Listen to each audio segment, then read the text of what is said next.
네, 오늘 또 세 분이 세례를 받으시고 또 두 학생이 또 입교, 또 한 명의 유아 세례, 또 한 명의 학습이 있었습니다. 그리고 그것을 위해서 이제 지난 또 한 달 동안 또 미리 공부하고 또 어제는 우리 당회원 장로님들과 또 저와 함께 또 구체적으로 또 공부하시던 거 또 질문하고 또 답변하고 그래서 다시 한번 신앙을 점검하는 그런 시간을 가졌습니다.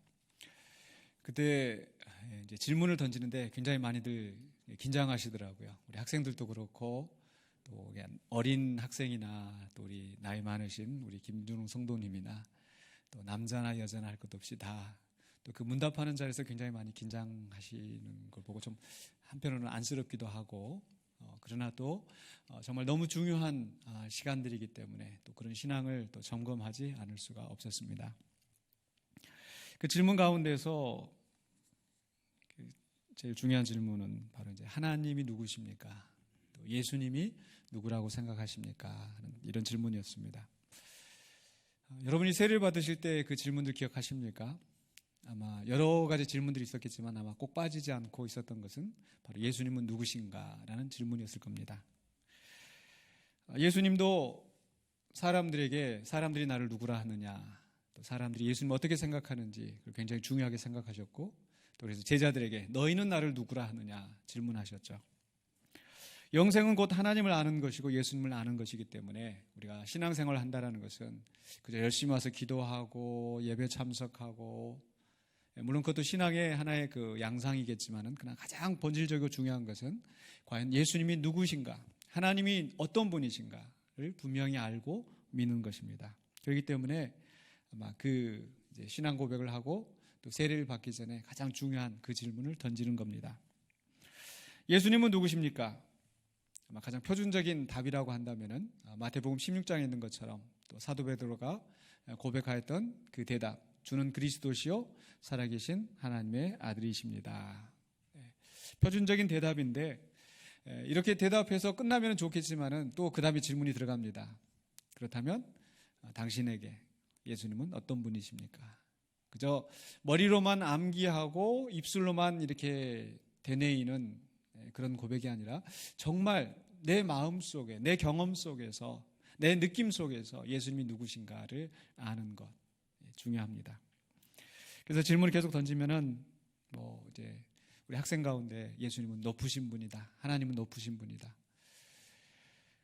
또 어떤 분은 아버지 같다, 그렇죠? 이렇게 얘기하기도 하고, 아마 그런 대답은 안 나왔지만 어떤 분은 이제 형님 같고, 또 오빠 같고, 교회 오빠, 또 남편 같고, 이런 여러 가지 답이 나올 수 있겠죠. 이것은 바로 예수님과의 어떤 그 관계를 더 표현하는 그런 하나의 방식이 될 줄로 믿습니다.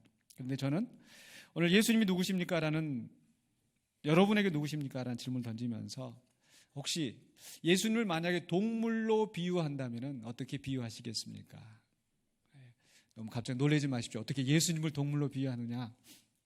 근데 우리도 이제 대화하다 보면은 동물로 이렇게 표현할 때가 많이 있죠. 집에 가면은 누가 있어요? 여우 같은 마누라와 토끼 같은 자식들이 있다. 그러면은 여우 같은 마누라, 토끼 같은 자식이 또 어떤 느낌이 오는지 이렇게 확 오지 않습니까? 그래서 어떤 그 동물로 그 특징을 잘 표현해서 어떤 비유를 사용하기도 합니다. 근데 예수님을 만약에 동물로 표현한다면 이건 제 얘기가 아니고 성경에서 그렇게 예수님을 동물로 비유하고 있어요. 예수님을 동물로 비유한다면 어떻게 비유할 수 있을까? 첫 번째로는요, 예수님은 뭐와 같냐면은 사자와 같습니다. 예수님은 사자와 같다. 보실까요? 요한계시록에 보면은요, 4장에서 이제 사도 요한이 성령에 이끌려서 환상을 보는데 그 높이 들린 보좌가 있고 그 보좌에 하나님이 계시는 겁니다. 그리고 5장으로 넘어갔었을 때 그 보좌에 그 하나님의 오른손에 두루마리가 있고 그 두루마리 뭔가가 기록이 되어 있겠죠. 근데 그것을 보고 싶은데 그걸 봐야 이제 하나님의 계시를 온전히 알 수가 있는데 문제는 그 두루마리가 7인으로 봉인이 되어 있어요. 우리가 어떤 서류, 중요한 기밀 서류 같으면은 아무나 뜯어보지 못하도록 붙여가지고 이제 도장을 찍어 놓지 않습니까? 그런 것처럼 이 두루마리에 7인으로 봉하여서 이 하나님의 오른손에 있습니다. 그러니 과연 누가 가서 그 하나님의 오른손에서 그 두루마리를 가져다가 그 봉인을 뗄 수 있을까? 그러니까 사도 요한이 환상을 보면서 너무 답답하기도 하고, 답답한 정도가 아니라 그게 슬프더라는 거예요. 그래서 슬퍼서 누가 가서 저 기록된 봉인을 볼 수 있을까? 누가 저 봉인을 떼고 그것을 볼 수 있을까? 하고 울고 있는데 5장 5절에서 장로 중에 한 사람이 내게 말하되 울지 말라. 유대 지파의 사자 다윗의 뿌리가 이겼으니 그 두루마리와 그 7인을 떼시리라 하더라. 누가 와서 떼겠어요? 바로 예수님입니다. 근데 그 예수님을 가리켜서 뭐라고 얘기를 해요? 유대 지파의 사자, 다윗의 뿌리가 이겼다. 사자하면 뭐가 생각이 나세요? 이기는 동물의 왕, 맹수. 예수님을 그 사자로 비유하고 있어요. 근데 왜 하필 사자일까? 이게 처음 나오는 얘기가 아니고 사실은 이미 구약 성경 속에서 그렇게 예언되어 있던 부분이기도 합니다. 어디냐면요, 창세기 49장에 가서 보시면 이제 야곱이 죽기 전에 그 이스라엘의 그 12지파의 조상이 되는 그 12아들들을 축복을 합니다. 축복을 하는데 유다를 놓고 축복하는 내용이 49장 9절에서 이렇게 축복을 해요. 유다는 사자 새끼로다.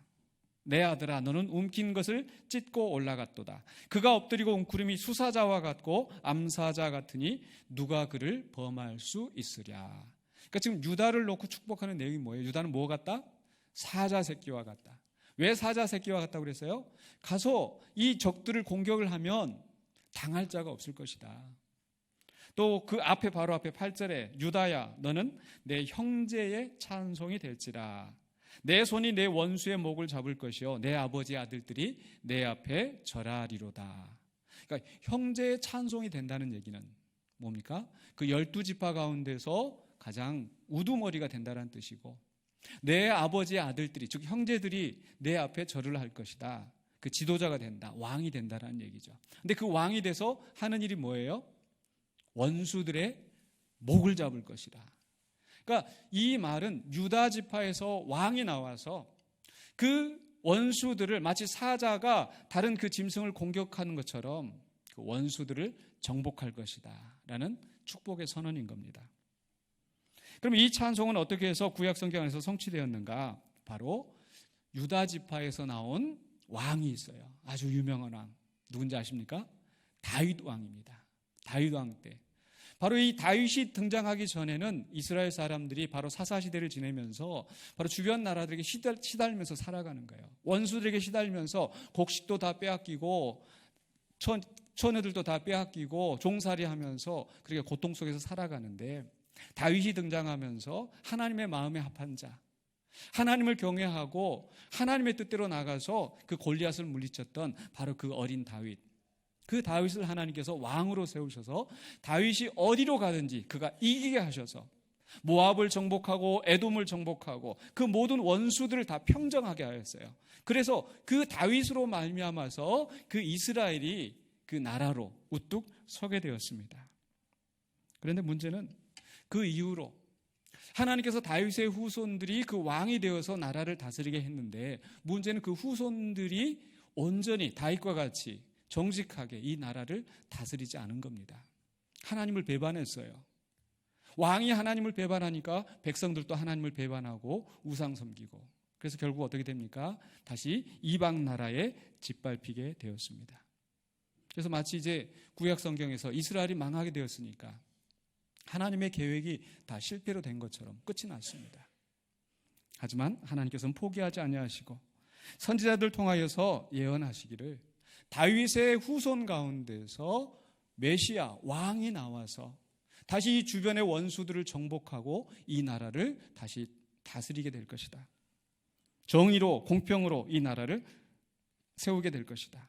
바로 그래서 이 이스라엘 사람들이 그 다윗의 후손으로 나는 왕, 뭐예요? 다른 말로 하면은 메시아, 그리스도, 기름 부음 받은 자를 기다리는 겁니다. 그게 구약 성경에서 많이 계속 나옵니다. 그래서 이 신약 시대에 왔었을 때 그들은 로마의 지배 아래 놓여 있는데, 그 속에서 이제 성경에 기록된 대로 약속된 대로 왕이 나와서, 다윗과 같은 왕이 나와서 이제 우리를 해방시켜 줄 것이다, 구원할 것이다. 그게 바로 메시아에 대한 소망이었습니다. 그렇게 간절히 그 메시아를 기다리면서 살고 있었는데 바로 그 다윗의 후손 가운데서 예수님께서 태어나신 거예요. 그래서 그 예수님을 가리켜서 이사야서 11장 1절에 이렇게 기록이 되어 있는데, 이새 줄기에서 한 싹이 나며 그 뿌리에서 한 가지가 나서 결실할 것이다. 또 10절에서도 그날에 이새 뿌리에서 한 싹이 나서 만민의 기치로 설 것이요 열방이 그에게로 돌아오리니 그가 거한 곳이 영화로우리라. 아까 계시록에서 뭐라고 얘기했다고요? 장로가 바로 유대 지파의 사자 다윗의 뿌리가 이기였으니 그가 그 인을 떼시리라. 다윗의 뿌리, 즉 다윗의 후손으로 난 메시아가 이제 이 역사를 이룰 것을 선언하는 말씀입니다. 바로 이것은, 이 예언은 구약 성경에서 예언되었던 다윗의 후손으로 나는 메시아의 예언은 바로 예수 그리스도께서 성취가 되었어요. 그래서 바로 예수님께서 종료주일에 입성하실 때 바로 그것이 온 백성들 앞에서 이제 선포되어집니다. 왜냐하면요, 자, 예수님께서 오늘은 이제 종료주일이라고 그랬죠. 종료주일은 어떤 날이에요? 예수님께서 예루살렘에 입성하신 날이다. 근데 예루살렘에 입성하실 때 예수님이 어떻게 입성하셨습니까? 뭘 타고? 나귀를 타고 입성하셨어요. 근데 이 나귀를 타고 입성한 것이 왜 나귀를 타고 입성하셨을까? 여러분, 이제 만약에 예수님이 왕이라면 예루살렘에 올 때 뭘 타고 와야 될 것 같아요? 말을 타고 멋지게, 그렇죠?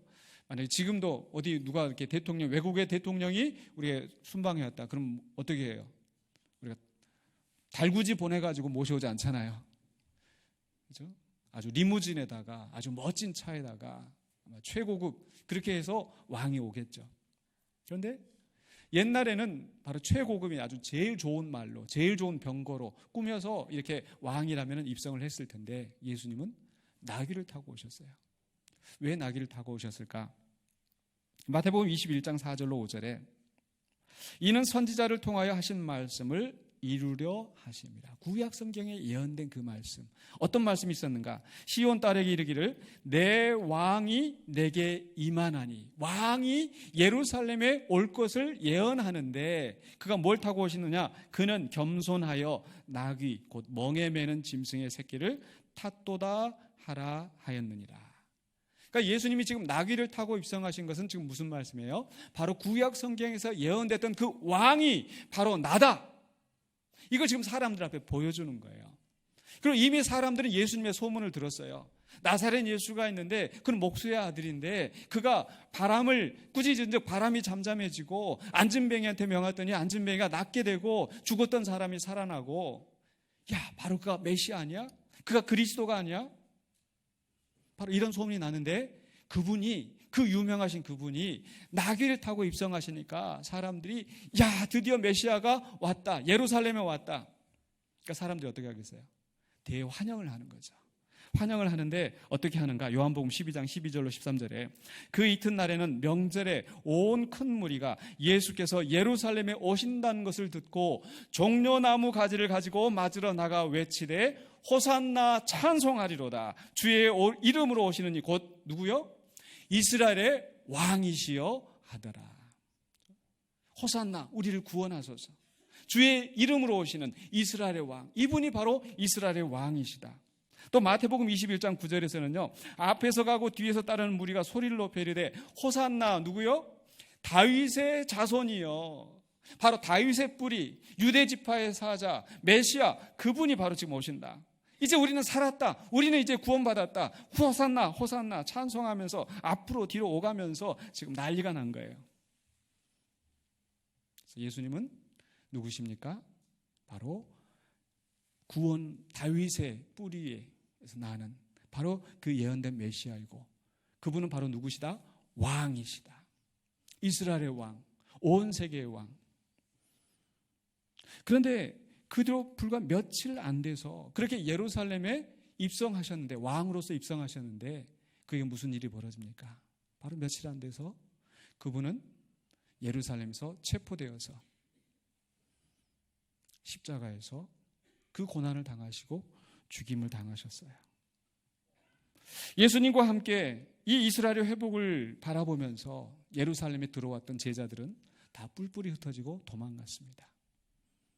예수님을 환영하였던 그 무리들은 오히려 예수님을 십자가에 못 박으라고 외치고 예수님이 그 고통당하실 때 조롱하면서 뭐 저게 유대인의 왕이야? 이스라엘의 왕이야? 입을 삐죽거리면서. 왜 그랬을까요? 왜 그렇게 순식간에 사람들이 변했을까요?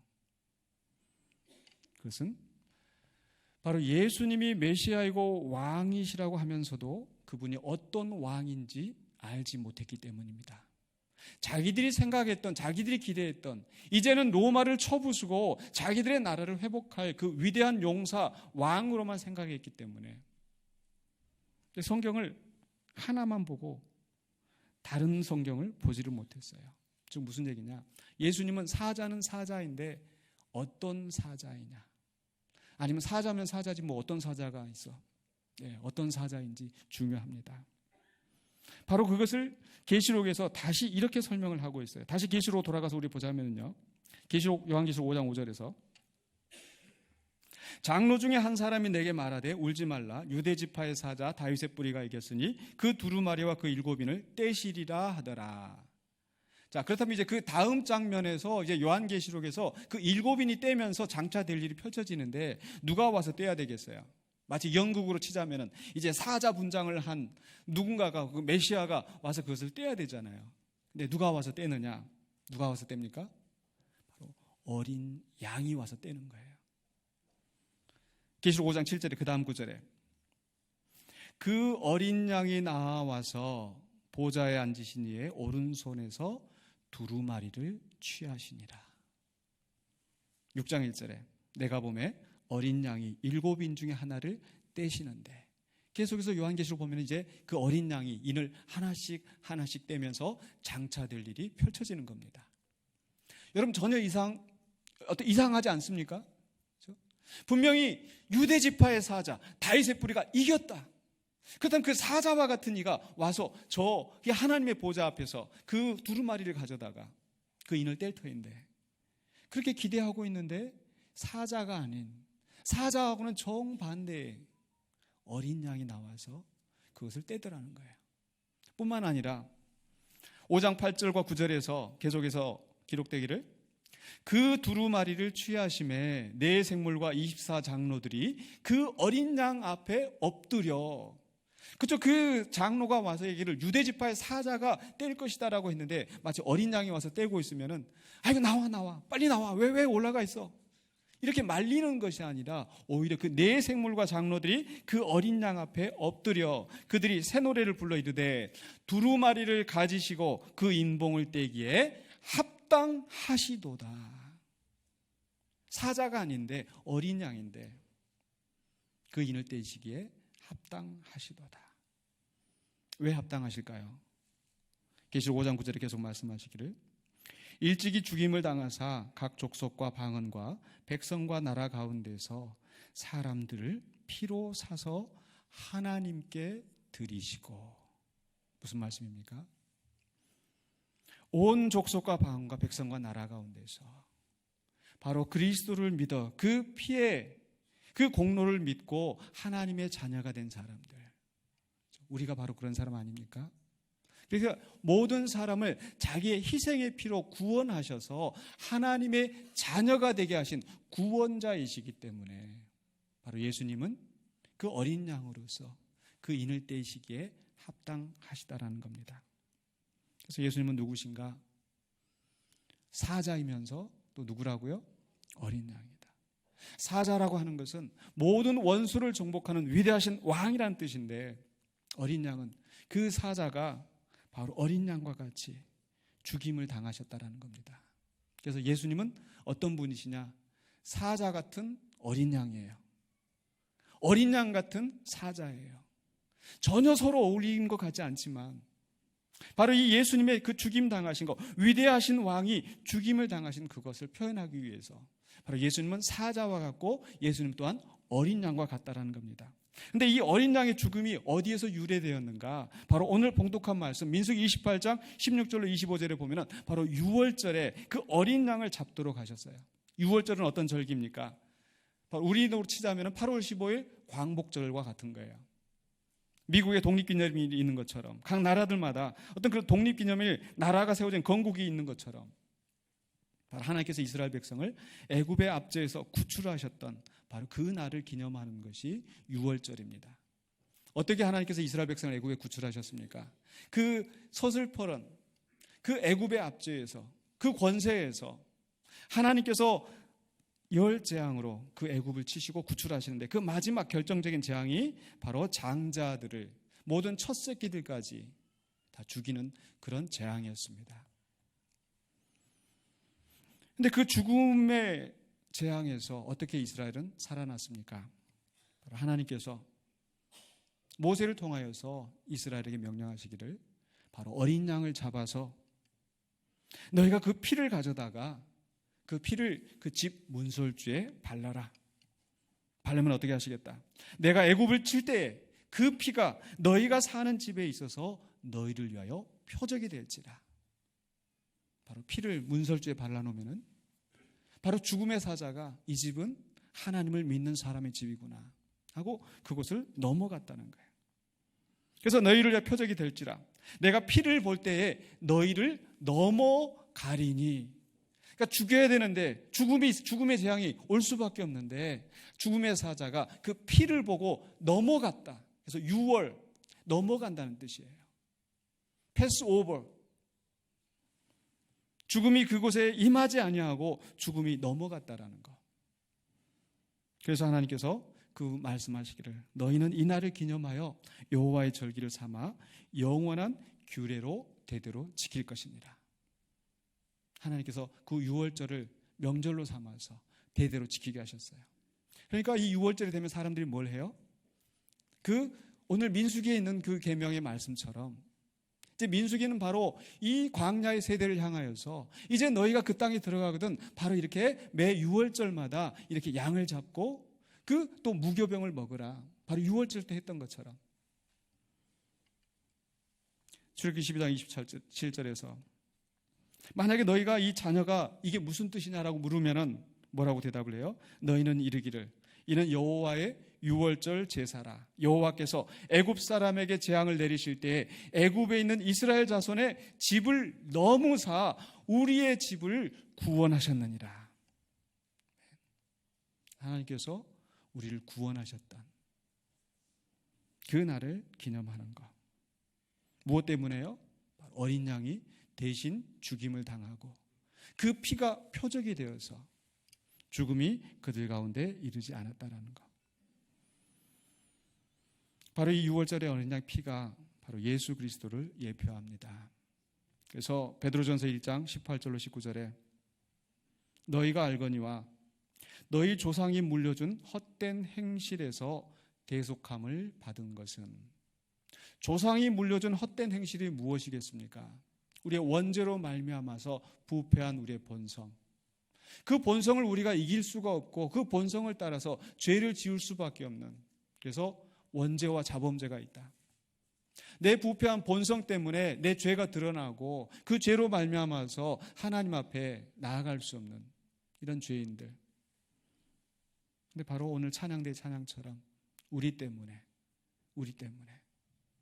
그 높고 높으신 분이 만왕의 왕 만주의 주로 높임을 받으실 만한 하나님과 동등하신 그분이 가장 낮아지셔서 죽기까지 순종하심으로 우리가 구원을 받았다라는 것입니다. 이제 말씀을 마무리하겠습니다. 예수님은 누구십니까? 예수님은 사자이십니다.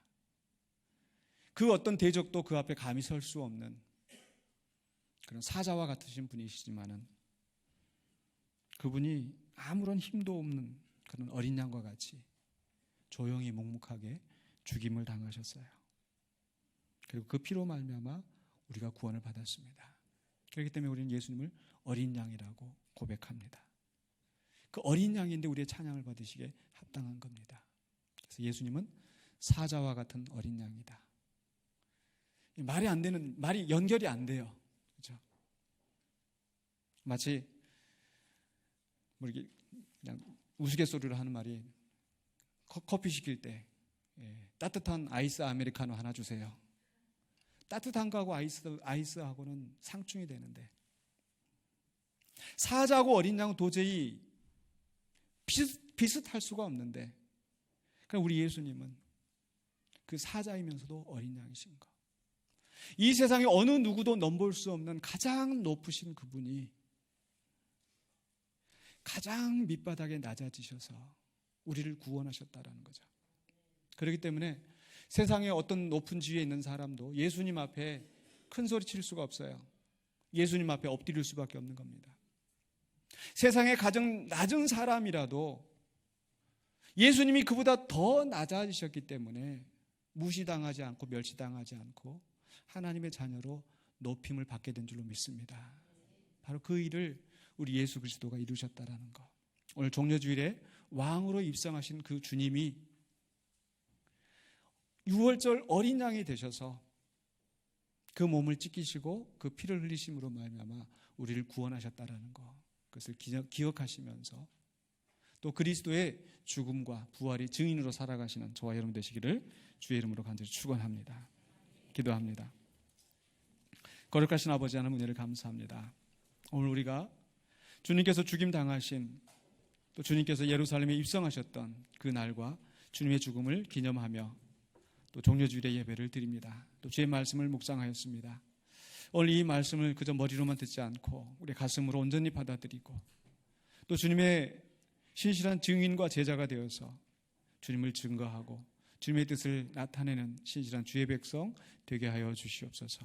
예수 그리스도 이름으로 기도하옵나이다. 아멘. 우리